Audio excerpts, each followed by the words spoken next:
Imagine this. Two people walk into the same room. They are about the same age. They have similar education. They have almost the same amount of experience. Then suddenly, they're asked to speak in front of a crowd. The first person confidently walks to the stage. The second person feels their hands shaking. Their heart starts racing. Their throat goes dry. And only one thought echoes inside their mind. What if I fail? The most fascinating part is this. Both people face the exact same situation. Yet, one felt confidence, the other felt fear. So here's the real question. Does confidence come from the outside world, or does it begin inside the human brain? Today, we're going to uncover that mystery. Most people believe they see the world exactly as it is, but neuroscience tells a very different story.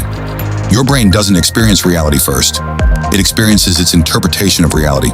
The event may be identical, but the meaning attached to it can be completely different. Imagine your boss calls you into the office. One person immediately thinks, maybe I'm getting promoted. Another person thinks, I must have made a huge mistake. Notice something. The event never changed. Only the interpretation did. Why? Because your brain doesn't rely only on what's happening right now. It constantly compares the present with your past experiences. In other words, your memories shape your reality. Scientists often describe the human brain as a prediction machine. Every second, it's trying to predict what will happen next. Whenever you enter a new situation, your brain searches through thousands of past experiences. If you've been embarrassed while speaking in public before, your brain immediately says, stop. Last time this ended badly, it could happen again. But if you've experienced success, your brain sends a completely different message. You've done this before. You can do it again.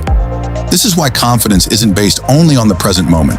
It's built from the predictions your brain makes about the future. Now the story becomes even more interesting. Inside your brain, two powerful systems are constantly competing. The first is called the amygdala. Think of it as your brain's alarm system. The moment it senses danger, it prepares your entire body for survival. Your heart beats faster. Your breathing becomes quicker. Your muscles tighten. Your palms begin to sweat. This is your body's ancient fight or flight response. But there's another part of your brain, the prefrontal cortex. Unlike the amygdala, it doesn't react emotionally. It asks a simple question. Is this actually dangerous? If your prefrontal cortex stays in control, you remain calm. But when the amygdala takes over, fear wins. This is why confidence isn't the absence of fear. It's the ability of logic to stay stronger than fear. Most people believe something like this. First, I'll become confident, then I'll take action. But psychology shows the exact opposite. First comes action, then comes experience. Experience creates evidence. Evidence rewires your brain. And finally, confidence begins to grow. Confidence is the result of action, not the cause of it. That's why people who consistently take small steps gradually convince their own brain, I can do this. By now, you've probably realized something important. Confidence isn't magic. It isn't a personality trait. It's a mental process created by your brain. Your brain records every experience, stores every success, learns from every failure, and uses all of it to predict your future. But here's the good news. If your brain can learn, it can also change. And that's where real transformation begins.